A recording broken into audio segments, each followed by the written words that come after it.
Okay, let's learn about this question, which is potentially going to be on a test.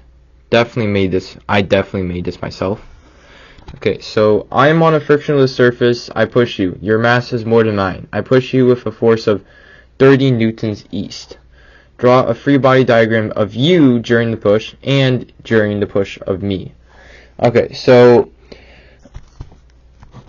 we all know that once you push something, there's an applied force of the thing that you push, and the thing will have applied force opposite direction, but the same equal magnitude.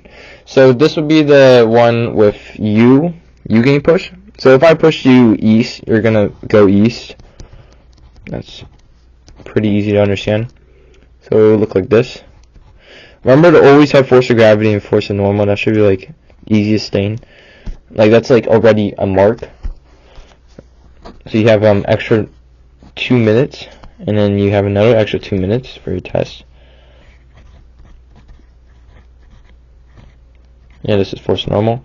And since it's equal magnitude but opposite direction, I'll just move this way.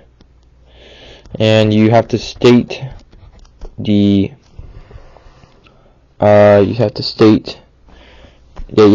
force, which this is 30 newtons, and this is also 30 newtons. After, so what are the free body diagrams of after I push you? Okay, so after I push you, there's no more applied force, which we learned in literally the first lesson. So we're just going to do this. And we're going to do this for the second one. Make sure to label them. I'm being lazy and not labeling them, because I want to do my other work. So it'll look like this. Oh yeah, make sure that they're equal magnitude. That'll be 0.5 off. Okay, describe you after the push using Newton's law. Okay, so after I push you, there's no friction. Therefore, you keep moving at a constant velocity straight, because of Newton's first law of when an object is in motion, it tends to stay in motion in a straight line. Okay, so I will move in a straight line east at a constant velocity because of no friction. And then you say Newton's first law. Okay, so during the push, it's basically when I push you, what happens to me and you. So I will move east at a force of 30 newtons. You will... Okay, one difference between your motion and my motion during the push, not the direction. Okay, so since you can't describe the direction, you can either think of the mass, the force.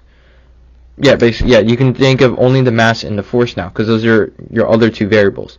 So you just write down, because my mass is more than yours, I'm actually going to move at a slower velocity because because my mass is bigger. I have more inertia, so I tend to resist motion. That's what inertia means in a nutshell. That's not the proper definition, but that's what I think what inertia is. So what you say here is your mass. Okay, your is me. I will move at a slower constant velocity than you because I have a smaller mass than you, which this is Newton's Newton's, I think, yeah, Newton's first law. And that's it.